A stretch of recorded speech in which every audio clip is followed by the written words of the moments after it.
All right, so let's talk about more money, baby. As always, this one's by Tyler himself, a pseudonymous author of Zero Hedge. So I'm going to go with some sourcing off ABC and some other mainstream sources. This is great. So Biden administration drafts $100 billion Ukraine-Israel foreign aid package. First of all, how does the administration craft anything? The president doesn't craft spending aid packages. He can ask Congress, but that's it. All spending bills are supposed to go through the House. House has no speaker. How are we drafting anything? This is absurd. Banana Republic, baby. All right. The Biden administration is putting the finishing touches on a foreign aid package that would allocate $100 billion in U.S. taxpayer funds to Ukraine. We've already given them $125, but apparently we need more.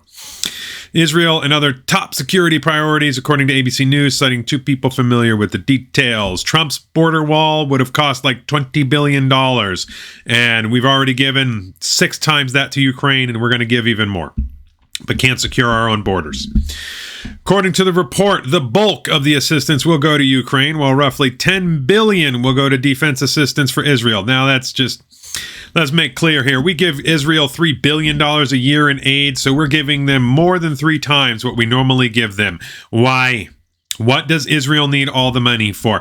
Are we really going to sit there and say that all of the bombs that Israel's dropped on there and all of the rockets fired from the Iron Dome are what? They've spent billions of dollars? I think not. Following the October 7th attack on civilians by Hamas terrorists from Gaza, a small amount is being set aside for border security, aimed at garnering the support of congressional Republicans and giving Democrats a 2024 talking point. So, again, we're going to allocate a tiny little bit of this is 5 times more than the wall would cost. While support for Israel enjoys broad bipartisan support in the U.S. Congress among Americans in general, notwithstanding final consensus on the Gaza hospital blast, assistance for Ukraine has become a sticking point with House Republicans, while the House itself is rudderless due to their failure to elect a new speaker following the ouster of Kevin McCarthy. Any request from the White House, though, will need to wait for House lawmakers to elect a new speaker after the ouster of Kevin McCarthy from the post. Any spending measure would need to be taken up by the House first, but the chamber is unable to complete any legislative business until Republicans coalesce behind a new speaker. The sheer scope of the ask of the package is likely to invite resistance from the House, where GOP differences on spending cuts and foreign aid have played out in the speaker fight. Representative Jim Jordan, the leading candidate for speaker, has been hesitant on more aid from Ukraine, while conservatives in the House have demanded that an Israel package be separate from any Ukraine aid. Jordan in recent days suggested that any further Ukraine assistance would need to be tied to increased oversight. Senate Majority Leader Chuck Schumer said on Tuesday that he expects the Biden administration to send the $100 million request by the end of this week, and that aid to Israel would include military, diplomatic, intelligence, and humanitarian aid. What humanitarian aid does Israel, a rich country, need? Why do we need to give Israel a dime? They're a rich country. They have lots of production. Why can't they afford to do this on their own? If the money that we give them was impacting their ability to do anything, then that means we're enabling them. So this war would stop if we can stop financing it, just like the Ukraine war. Our money makes these wars continue. We'd like to get the supplemental package moved as quickly as possible because the needs are great in both Israel and Ukraine. Really? Why? What's so great about it? Explain to me what Israel needs rushed money for anyway.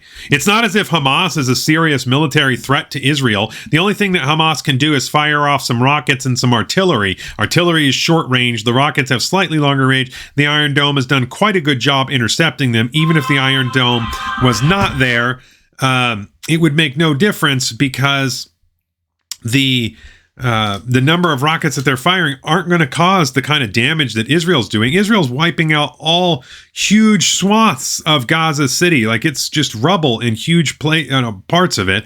The hospital, as mentioned above, Israel's conveniently claiming that it was done by a Hamas or Islamic Jihad rocket. They're claiming that they have some footage that proves the rocket was fired and then fell and landed on the hospital. Only problem with that is that there's other footage that shows that the missile came from a different direction than the rockets. The rockets were going the opposite direction from the hospital, and it's unlikely that that Israel, who openly admitted that they bombed the hospital after warning for several days that they were going to bomb the hospital, then they admitted they bombed the hospital.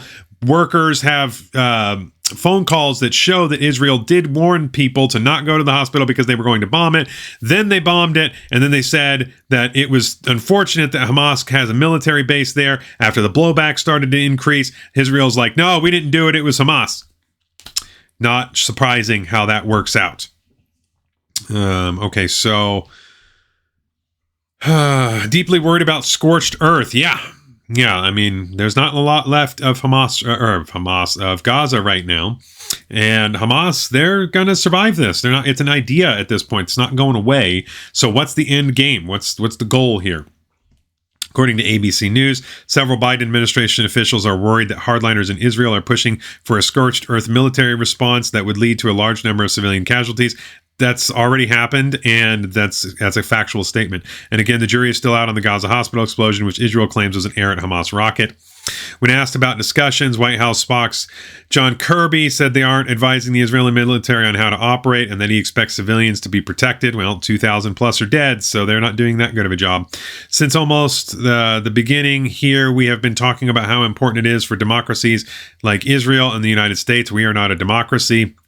To stand up for the law of war, to respect innocent civilian life, unlike Hamas, which they're not doing. So this is a foundational element of the discussions that we've had with Israelis for forever, and we'll continue doing that going forward. Apparently, those words have fallen on deaf ears because every single time there's a conflict with Israel and Palestine, a huge number of Palestinians die. It's always more than 10 to 1 in Palestinians versus Israelis. So, we're going to see a minimum of 10,000 Palestinians dead before the Israelis even think about stopping bombing. That's just the way they do it. Right or wrong, that's how it is. Every single one. A lot of times it's 20 times the death toll. Following lengthy meetings earlier this week between Secretary of State Antony Blinken and Israeli counterpart, the two allies seem to have reached some kind of consensus. Details of the aid package are now circulating among U.S. officials as Biden is en route to the region. Budget experts say Israel's assistance needs aren't likely to be urgent due to a 2016 agreement that provides Israel $3.8 billion a year over 10 years. More pressing, they say, is Ukraine, which has run out of long-term funding as it seeks to fend off Russia. Pro-Israeli groups have also asked Biden for at least $500 million in grant funding to protect Jewish communities in the U.S., including synagogues and other community sites due to alleged threats. It's unclear if that will be part of Biden's proposal. So more money for the war machine, more money for the military-industrial complex, more money to create more war endlessly. Standard practice. The war is not meant to be won. It is just meant to go on continuously. Just like in Oceania, we have always been at war with East Asia. Let's go change the signs. All the posters are wrong. They say the wrong thing. Get everything into the memory hole. Everybody support the party. O'Brien is proud of you.